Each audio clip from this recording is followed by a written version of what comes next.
This is inside your mind. कुछ ऐसी अनकही बातें, कुछ ऐसे अनसुने सच जो आपके दिमाग से कुछ यूं खेलते हैं कि वो आपको सोचने पे मजबूर कर देते हैं कि आप अपने रूम में अकेले हो या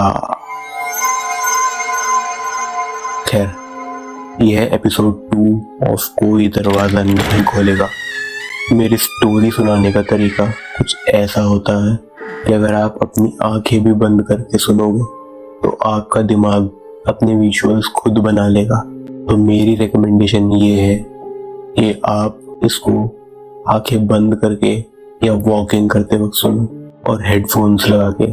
आपका एक्सपीरियंस इस स्टोरी में बहुत अच्छा होने वाला है। एपिसोड 2, दरवाजा मत खोलना।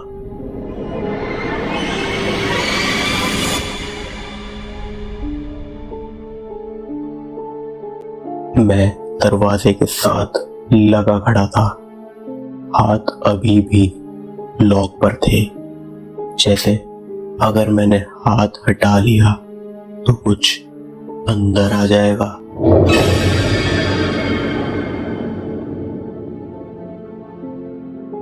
बाहर से वो आवाज अब धीरे हो चुकी थी।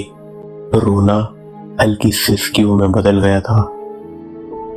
भैया प्लीज, मुझे ठंड लग रही है। भैया प्लीज मुझे आने दो। मैं इतना डर चुका था, मैंने अपनी आंखें बंद कर ली थी। दिमाग बार बार एक ही चीज बोल रहा था, दरवाजा मत खोलना। पर दिल कह रहा था, अगर सच में कोई बच्चा ही हुआ तो। मैं वहां 1 मिनट या शायद 2 मिनट, शायद उससे भी ज्यादा वहीं पर खड़ा रहा था। मेरे मन में इतना डर था, मुझे टाइम का पता भी नहीं चला। सिर्फ 2 आवाजें थी, एक मेरे दिल की धड़कन और दूसरी उस बच्चे की सिसकियां। फिर मेरा फोन वाइब्रेट हुआ। अननोन नंबर से एक मैसेज आया था और मैसेज में लिखा था, दरवाजा मत खोलना।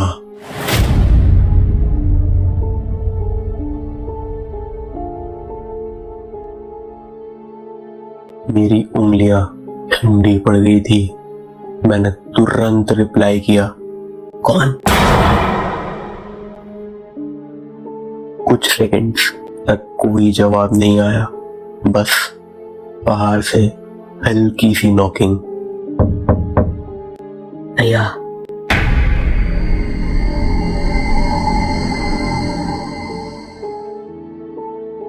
फोन फिर वाइब्रेट हुआ। मैं यहीं रहता था, इसी फ्लैट में। मैंने डरते हुए धीरे से रूम के अंदर देखा।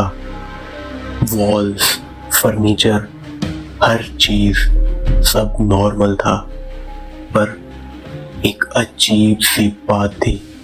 रूम थोड़ा ठंडा लग रहा था, जैसे टेम्परेचर अचानक गिर गया हो। मैंने डरते हुए फिर टाइप किया, कौन हो तुम? रिप्लाई तुरंत आया, 2 साल पहले मैंने दरवाजा खोला था। मेरी सांस 1 सेकंड के लिए रुक गई। बाहर से फिर आवाज आई, इस बार थोड़ी ज्यादा डेस्परेट। प्लीज भैया मुझे आने दो, मैं अंदर आ जाऊं।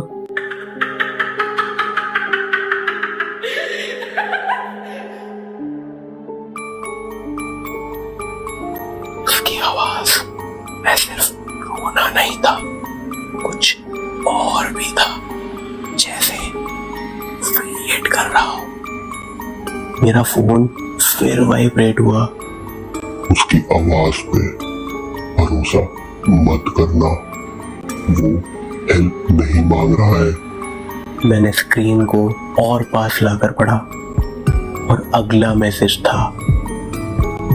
वो देख रहा है।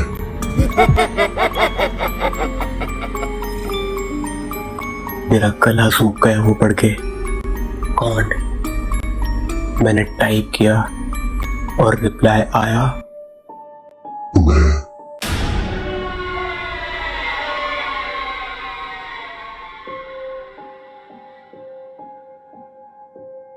मैंने तुरंत पीफोल से देखा।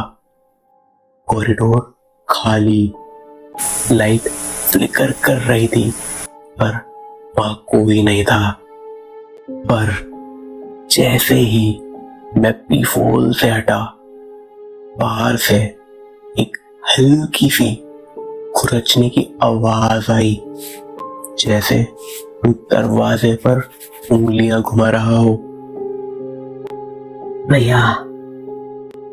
इस बार उसकी आवाज बिल्कुल डोर के पास थी, बिल्कुल कान के सामने।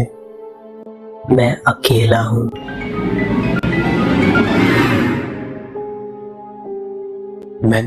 मैंने आंखें बंद कर ली थी। मेरा दिमाग चिल्ला रहा था, झूठ है, सब झूठ है। मेरा फोन फिर वाइब्रेट हुआ और उसमें लिखा था, पीछे मत मुड़ना।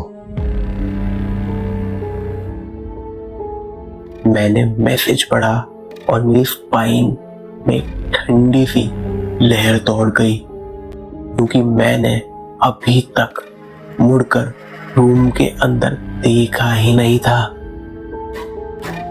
धीरे से मैंने अपनी नजर दूर से हटाई और अंदर की तरफ देखने लगा। रूम बिल्कुल वही था। सोफा, टेबल, किचन का हाफ ओपन डोर, सब एकदम नॉर्मल था। फिर भी कुछ अलग लग रहा था, जैसे रूम में स्पेस थोड़ा कम हो गया हो। मैंने एक कदम आगे बढ़ाया। फ्लोर थोड़ा ठंडा लग रहा था। मैंने धीरे से कहा, कौन है? और आगे से कोई जवाब नहीं आया।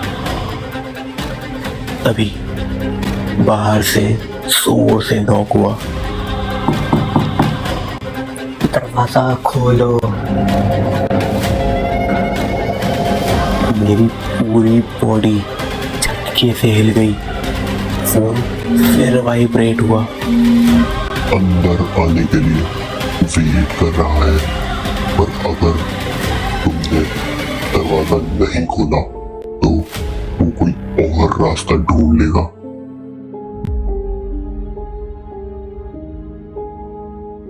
मैंने तुरंत पीछे मुड़कर देखा। इस बार ध्यान से हर कॉर्नर, हर शैडो, पर कुछ नहीं था वहां पे। और फिर किचन से एक हल्की सी आवाज आई, जैसे किसी ने अंदर कदम रखा हो। मैंने फोन की फ्लैशलाइट ऑन की। लाइट सीधा किचन की तरफ गई। डोर थोड़ा और खुला हुआ था।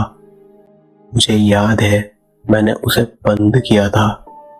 बाहर से आवाज अब बिल्कुल बंद हो चुकी थी। ना रोना, ना नॉक, ना कोई और साउंड। जैसे अब उसे बाहर रहने की जरूरत ही नहीं थी।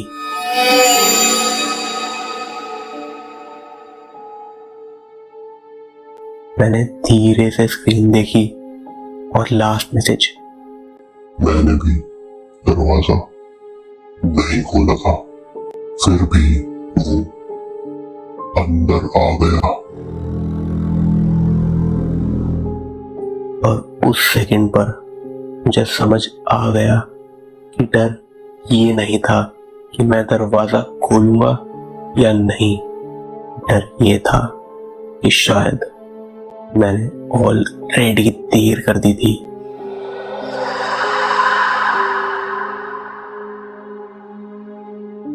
This is it for the second episode. Tune in for the third episode too, क्योंकि थर्ड एपिसोड इसका फाइनल एपिसोड होने वाला है और एक बहुत बड़ा ट्विस्ट और मिस्ट्री आपका वेट कर रही है। तो थर्ड एपिसोड मिस मत करना, क्योंकि एंड कहानियों का होता है, हिस्सों का नहीं।